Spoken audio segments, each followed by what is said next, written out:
So another type of matrix is the scalar matrix. तो scalar matrix एक ऐसी matrix होती है जो कि एक स्क्वायर मैट्रिक्स होती है।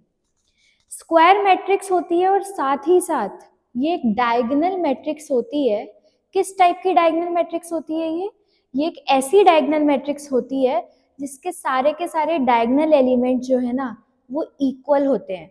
देखो मैंने यहाँ पे लिखा भी है, diagonal matrix in which all the diagonal elements are equal.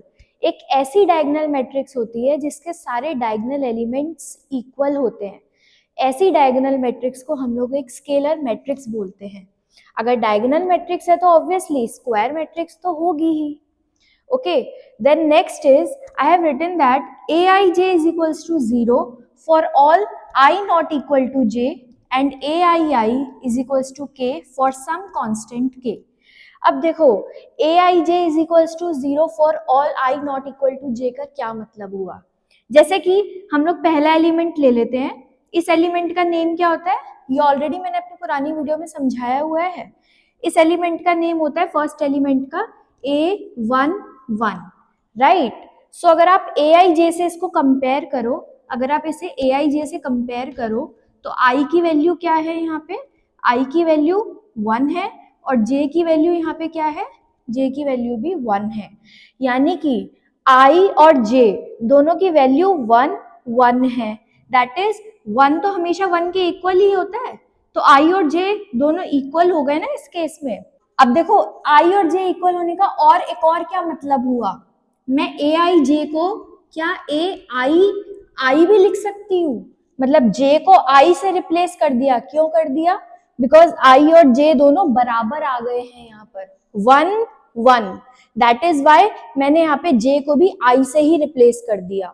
तो 1 1 लिखूं या aii लिखूं, a11 लिखूं या फिर aii लिखूं, ये दोनों चीजें आप देख सकते हैं कंपेयर करके। सो aii यानी कि a11 की वैल्यू कोई पर्टिकुलर कांस्टेंट रखना है आपने, k हमने लिखा है कोई कांस्टेंट है, तो कोई कांस्टेंट यहाँ पे क्या हमने पुट करा है, वो कांस्टेंट 2 पुट करा है, वो कांस्टेंट को हमने 2 पुट करा है। ओके, अब नेक्स्ट एलिमेंट पे आ जाते हैं, ये वाले एलिमेंट पे, इसका नेम क्या होगा, इसका नेम होगा A12, that means first row second column A12। इसको aij से कंपेयर करते हैं तो यहाँ पे i की वैल्यू आ जाएगी 1 और j की वैल्यू आ जाएगी 2। अब बताइए i और j क्या ये दोनों इक्वल हैं, क्या 1 2 के इक्वल होता है, नहीं होता ना, 1 is not equal to 2, this implies what, i is not equal to j। और डेफिनेशन में क्या लिखा है कि उस एलिमेंट को आप 0 पुट कर दो, कब, जिसमें i और j दोनों बराबर नहीं है, यानी कि i is not equal to j। अभी हमारा इस केस में A12 में 1 is not equal to 2, इसका मतलब i is not equal to j, तो उसकी जगह हमें क्या पुट करना है, एलिमेंट aij को 0 पुट कर देना है। तो देखिए यहाँ पे 0 पुट करा हुआ है, यस और नो। अब नेक्स्ट एलिमेंट इस पर आ जाते हैं, इसका नेम क्या होता है, A21, यानी कि second row first column, second row first column. अब इसको aij से कंपेयर करते हैं तो i की वैल्यू आ जाएगी 2 और j की वैल्यू आ जाएगी 1। Again 2 is not equal to 1 means i is not equal to j, और जब i is not equal to j then that entry should be 0 according to the definition। So see this entry is again 0।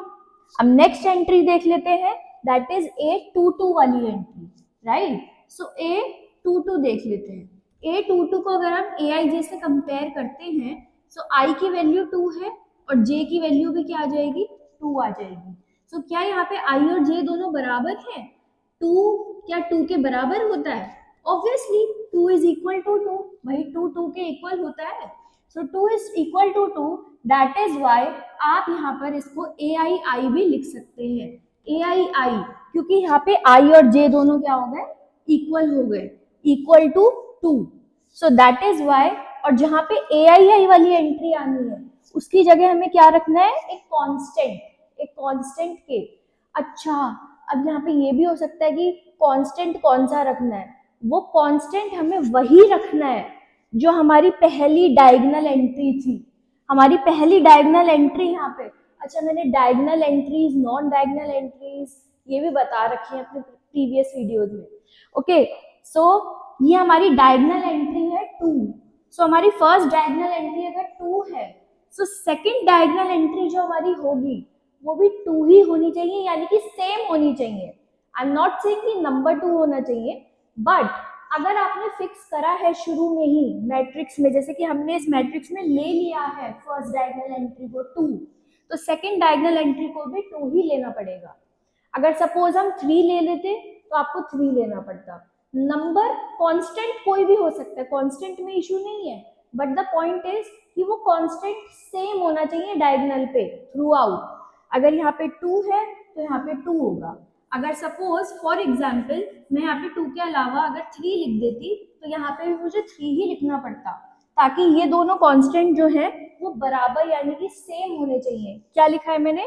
Diagonal matrix होती है जिसमें के सारे diagonal elements जो होते हैं वो इक्वल होते हैं। सो ये हमारे डायगोनल एलिमेंट्स ही तो होते हैं। ये वाली जो लाइन मैंने बनाई है यहाँ पर, ये प्रिंसिपल डायगोनल लाइन के ऊपर जितने एलिमेंट्स आते हैं ये डायगोनल एलिमेंट्स ही होते हैं। सो ये डायगोनल एलिमेंट्स इक्वल होने चाहिए। दैट इज वाई अब ये वाली जो मैट्रिक्स है ए मैट्रिक्स, ये हमारी स्केलर मैट्रिक्स की डेफिनेशन को मान रही है। That is why this matrix A is a scalar matrix. एक एग्जाम्पल है, this is an example of a scalar matrix. So I hope कि आपको स्केलर मैट्रिक्स समझ में आई होगी। Thank you so much.